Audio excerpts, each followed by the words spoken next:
నేను మాట్లాడతాను. తర్వాత సమయాన్ని మనం పోయిద్దాం. 33వ అధ్యాయము 1 నుండి 10 వచనము చదివితే చాలా చక్కగా మనకు అర్థమవుతుంది. మనకు అర్థం కోసం దాన్ని చదువుతాం. వచనం మార్చి వచనాన్ని మనం చదువుకున్నాం. ఒక వచనాన్ని చదువుతాను, మీరందరూ కలిసి ఒక వచనాన్ని చదువుతూ దైవవాక్యాన్ని ధ్యానం చేద్దాం. యాకోబు కనులెత్తి చూచినప్పుడు ఏశావును అతనితో 400 మంది మనుష్యులను వచ్చుచుండిరి.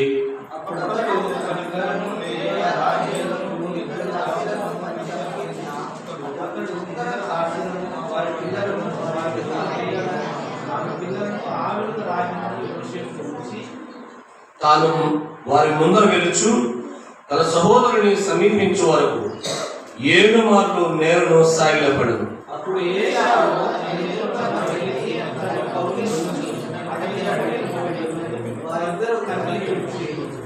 ఏశావు కనులెత్తి ఆ స్త్రీలు పిల్లలను చూచి, వీరు నీకేం కావాలని అడిగినందుకు అతడు, వీరు దేవుడు నీ సేవకునికి దయచేసిన పిల్లలే అని చెప్పాను.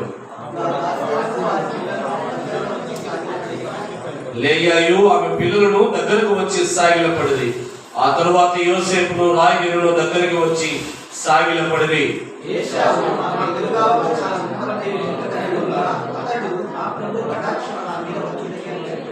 అప్పుడు ఏశావు, సహోదరుడా, నాకు కావలసినంత ఉన్నది, నీది నీవే ఉంచుకోమని చెప్పాను.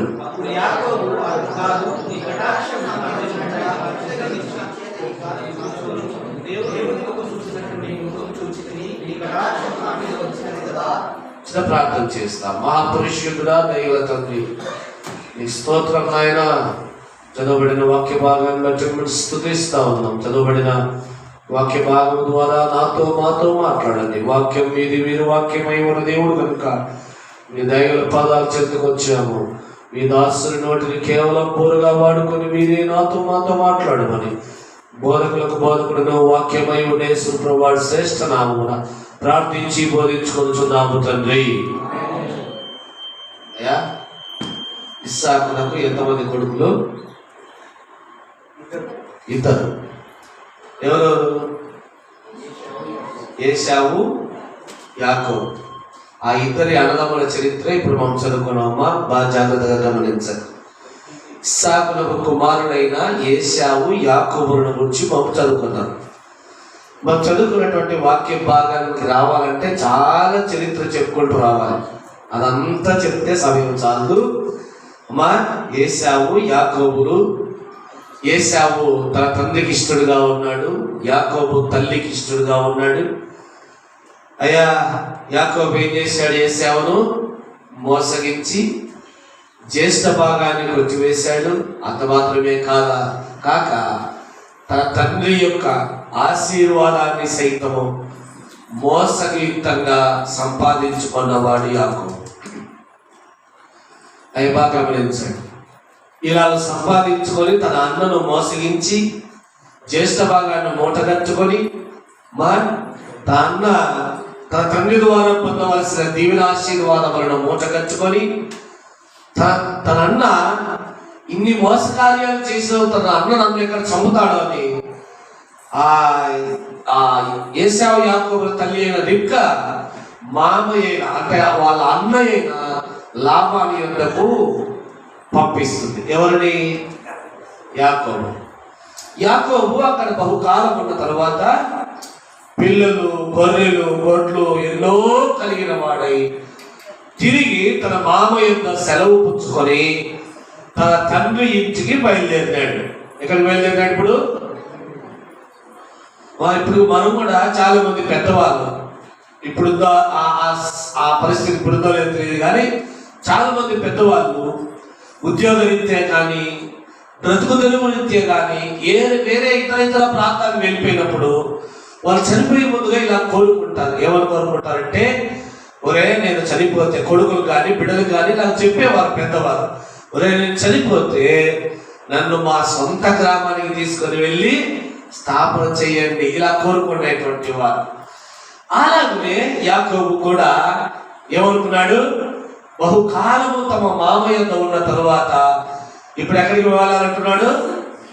నేను నా తండ్రి ఇంటికి వెళ్ళవలసి ఉన్నది అని.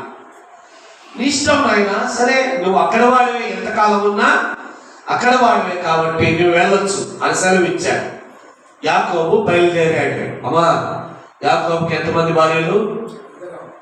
4 భార్యలు. లేయా ఆమె దాసి, రాహేలు ఆమె దాసి. ఇక్కడ ఈ అన్ని విషయాలు క్షుణ్ణంగా పరిశీలిస్తే చాలా పెద్ద సబ్జెక్ట్ అవుతుంది, కానీ మన ఆరాధన సాయకాలంగా కొన్ని మాటలు మాత్రం చెప్పిన త్వరగా ముందుకు వెళ్ళిపోతాను.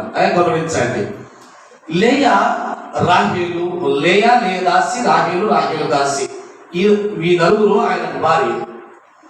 అమ్మా, యాకోబు బయలుదేరాడు. తన అన్న కనులెత్తి చూడగా తన అన్న అయిన ఏశావు తన తమ్ముడైన యాకోబుడు ఎదుర్కొనుటకు ఎట్లా వస్తున్నాడంటమ్మా? 400 మందితో వస్తున్నాడంట. ఎంతమంది అయ్యా? 400 మందితో వస్తా ఉన్నాడు. యాకోబు కన్నులెత్తి తన అన్నయ్యని ఏశావును చూశాడు. అతను వెనుక వచ్చుచున్న 400 మందిని చూసినాడు. ఇంకా యాకోబు గుండెల్లో ఏం పరిగెత్తున్నాయి? ఇప్పుడు ఏం పరిగెత్తున్నాయి? రైళ్లు పరిగెత్తా. అయ్యో, నా అన్న నన్ను చంపటకు ఎదుర్కొని వస్తా ఉన్నాడే, 400 మంది జనముతో నన్ను ఎదుర్కొని చంపేయడానికి వస్తూ ఉన్నాడు అని భయపడి యాకోబు ఏం చేశాడయ్యా? బాగా గమనించండి, 7 సార్లు తన అన్నను సమీపించేసరికి, ఎన్నిసార్లు?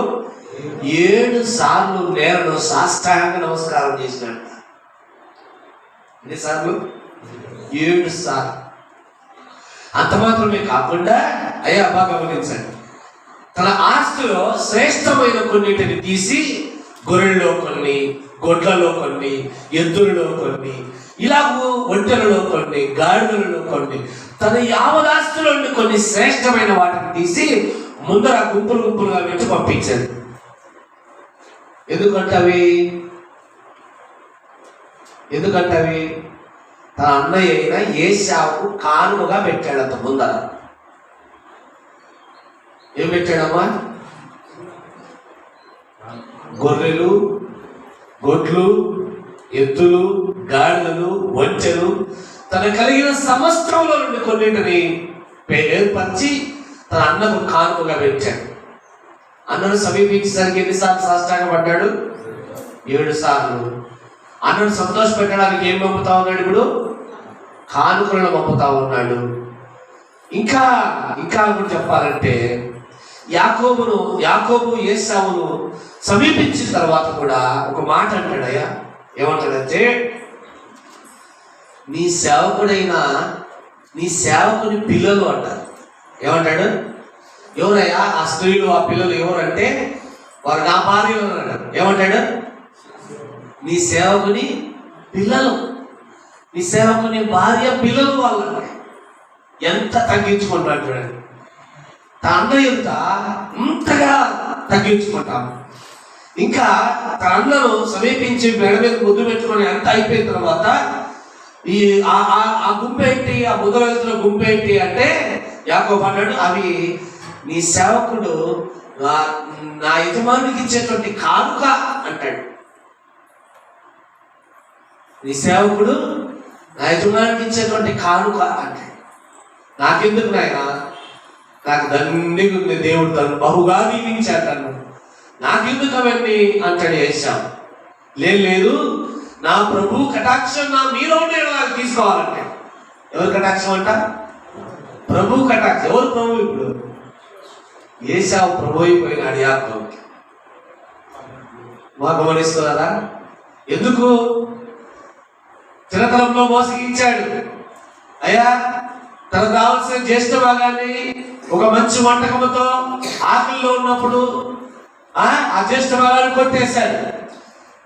ఏశావుకు తండ్రి వలన రావాల్సినటువంటి ఆశీర్వాదాన్ని మోసపూరితంగా సంపాదించుకొని తనని ఎక్కడ చంపుతాడో అని ఏం చేశాడు? పరిగెత్తి తమ మామ ఇంట్లో దాక్కున్నాడు. ఇప్పుడు మామ ఇంటి నుండి తిరిగి వస్తా ఉన్నాడు.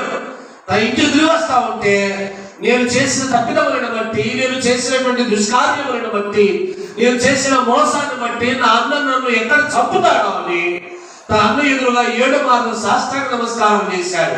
శ్రేష్టమైన కానుకలను పట్టుకొని వచ్చాడు.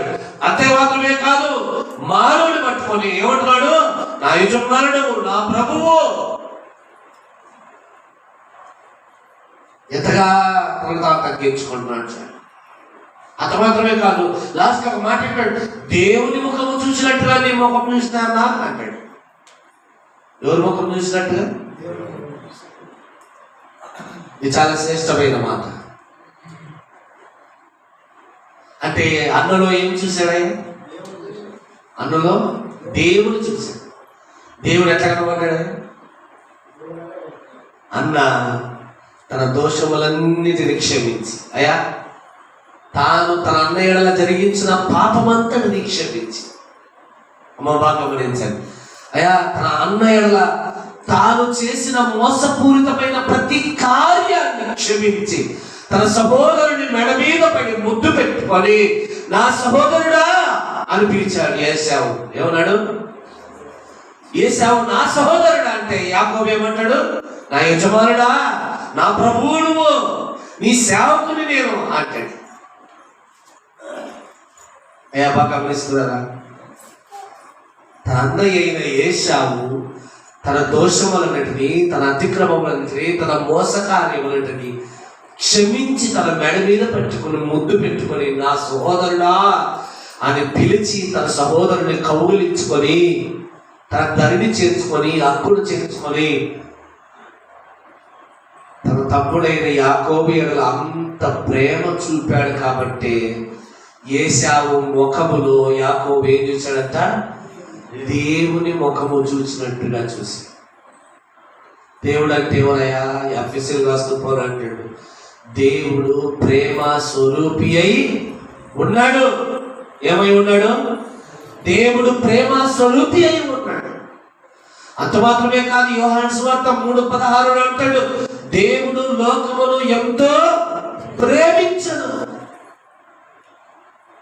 అంత మాత్రమే కాదు, ఎఫెసీయులకు రాసిన పత్రిక 5వ అధ్యాయం 2వ వచనంలో అంటాడు, క్రీస్తు మిమ్మును ప్రేమించి పరిమళ వాసనగా ఉండటకు తన్ను తాను రిక్తునిగాను అర్పణముగాను బలిగాను సమర్పించుకొని మిమ్మల్ని పరిమళ వాసనగా ఉంచాడు. ఆయన ప్రేమను చాటాడు నీ ఎడల. ఏశావు యాకోబు యొక్క ప్రతి దోషాన్ని, ప్రతి దుష్కార్యంలో, ప్రతి మోసపూరితమైన ప్రతి కార్యాన్ని, తన తండ్రి వల్ల తనకు రావాల్సిన ఆశీర్వాదాన్ని, తన తండ్రి వల్ల తనకు సంక్రమించవలసినటువంటి జ్యేష్ఠ భాగాన్ని సైతం యాకోబు మోసగించి కొట్టేసి తన దివాలా తీసి తాను దేశ దిమ్మనే తిరిగేటట్టుగా చేసినటువంటి యాకోబు యొక్క దోషాలన్నింటినీ, పాపములన్నింటినీ క్షమించి తన సహోదరునిగా స్వీకరించి నీవు నా సహోదరుడవు అని ఎలాగూ స్వీకరించాడు, మన ప్రభువు కూడా మనల్ని అలాగూ స్వీకరించాడు. నీ పాపముల చేత, నీ అతిక్రమముల చేత, నీ దోషముల వలన ప్రభువుకు దూరస్తుడవై, దేవుడికి దూరస్తుడవై, దేవుడు ఎరువక దేశ దిమ్మరువై, నిన్ను పుట్టించిన, నిన్ను కలగజేసిన నీ సృష్టికర్త ఎవడో నీవు ఎరువక తిరుగులాడుతూ దేశ దిమ్మరువై ఉండగా ప్రభువు నిన్ను ప్రేమించి తన కొరకై నీ కొరకై తన ప్రాణాన్ని పెట్టి తన రక్తము కార్చి తన రక్తము చేత నీ దోషములన్నింటినీ కడిగి రండి, ప్రయాసపడి భారం మోసుకొచ్చున్నారా, నా యొద్దకు రండి, నేను మీకు విశ్రాంతి కలుగజేతులని పీల్చుకొని తన సహోదరులనుగా అయా తన బిడలనుగా చేసుకోనంట. యోహాను సువార్త 1:12 అంటాడు, తన్ను ఎందరు అంగీకరించును అనగా తన నామమునందు విశ్వాసం ఉంచిన వారందరికీ ఏమయ్యేది? దేవుని పిల్లలయ్యే అధికారమును గ్రహించాడు. అయ్యా యాకోబు చేసిన మోసకార్యములకు ఏశావు తమ్ముడని పిలిపించుటకు యోగ్యుడు కాకపోయినందు చేత పారిపోయాడు. తిరిగి తన ఇంటికి తిరిగి వస్తే యాకోబును ఏశావు ఎంత క్షమించాడు.